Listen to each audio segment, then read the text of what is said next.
Hey guys, what is up? Welcome to the video. Welcome to Learn Vietnamese Weekly and Short on Miles, where each week I cover a different topic on learning Vietnamese as I learn Vietnamese. I am not a Vietnamese expert, not yet, and this channel helps me track my progress as I learn Vietnamese. So this is like week 6 or week 5.5, whatever you want to call it.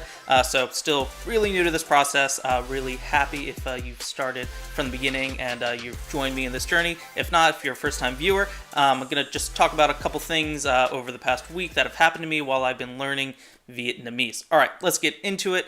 So you might not know that I know Spanish, not completely fluently, but I have a minor in Spanish, and I could probably get around a Spanish-speaking country if I needed to. Definitely not fluent, but I do know a fair bit. And this week in work, I've actually worked quite a bit in Spanish. Like yesterday, I spent like 6 hours scrolling through a teleprompter while it was being spoken in Spanish. And, the whole time I got to keep track and keep pace, with the person speaking while I'm running the teleprompter.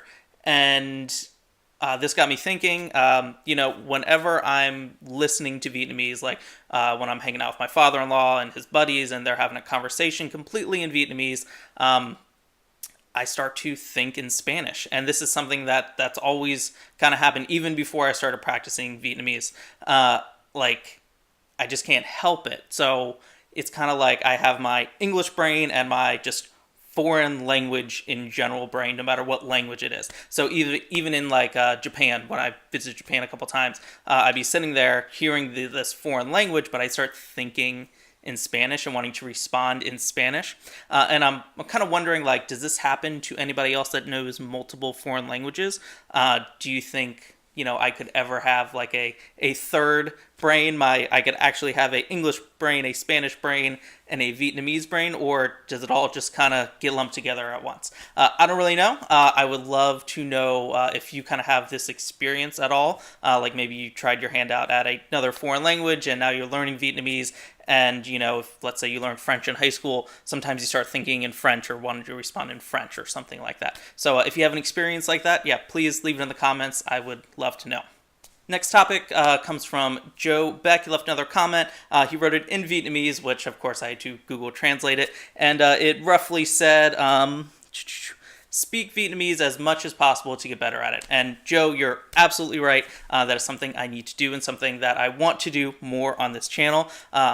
I'm still pretty embarrassed about my Vietnamese speaking abilities. So, I want to, in this video, I'll do it a little bit, and in future videos to come, build up a little more and more on my Vietnamese speaking. And yes, that is one of the tools, one of the reasons why I want to use this channel so much is to actually speak Vietnamese and get some feedback on it, because I know that I'm butchering almost everything that I'm going to say.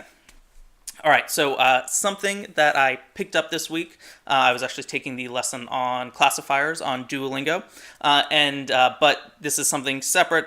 A lesson I took many weeks ago on Duolingo was the lesson on plurals and pluralization, how to make things plural in Vietnamese. And I remember taking the lesson, and it was just one of those I just struggled my way through, and okay, that was wrong. I'll just memorize it, what the correct answer is, so I can move along in Duolingo. And fast forwarding a couple weeks, doing this classifiers lesson, I picked up on the word những, which is a word to make something plural in Vietnamese. The word những literally has no translation. You just place it in front of a word, in front of a noun, to make it plural. Another one of those words is ca. That's C, A with an accent, and C, look right here. That's another one of those words. So I took this lesson on plurals a few weeks ago, and since then just kind of moved on. Just one of those things like, I'll figure this out eventually.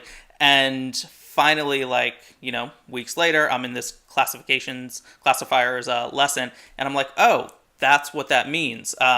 And I think it's came up in a couple lessons previously, and it started to click, and then finally I recognize that word những, and yes, that means it's plural. So this slowly this slow, daily, methodical practice I've been doing, I think it's really starting to pay off. And this is just one example. There's a couple other things just kind of picked up here and there, and they're finally starting to click. So all good things. And one more example for the pluralization of using những and ca is, let's say, the chickens. You would say các con gà, các con gà. Let me know how I did. So con gà is chicken, and adding các in front of it means the chickens. So các con gà is chickens. All right, last week I mentioned Speaky, which is a language learning exchange. So if you're learning Vietnamese, you would use Speaky to speak to somebody who speaks Vietnamese trying to learn English. And I made an account, I signed on, and it was a bit overwhelming. Still pretty shy when it comes to all this. So got a message from somebody who wanted to speak to me like a minute after I signed up, and talked to them for a couple minutes. They asked me, why I'm learning Vietnamese, and responded, and they wrote a couple questions in Vietnamese, and I kind of asked about some of the grammar of how their sentence was structured, like, oh, why did you write it like this? And, Google Translate, to figure out what they were asking me. And I don't know. I think I might need a couple icebreaker questions or something like that. And I've gotten like 15 different requests to have chats on Speaky, and definitely still a little shy. Need to come up with kind of a game plan of how I'm going to use Speaky and kind of what I want to get from it, and maybe find one or two people on there that I can kind of build a relationship with. Helping them learn English while they help me learn Vietnamese. So if you have any suggestions on using Speaky, or if you've used it before, love it if you would leave me a comment below. All right, last thing, let's check in on my progress. The big thing I got done was finishing phases, getting through that second crown level, and also completing classifiers 1, getting to that through that second crown level as well. I'm really excited to get down to verbs, which comes after food and questions. Want to start, putting some real sentences together. So I'm not just saying các con gà, the chickens. I can, form a real sentence with that. All right, and hey, want to know what you guys think about this new format.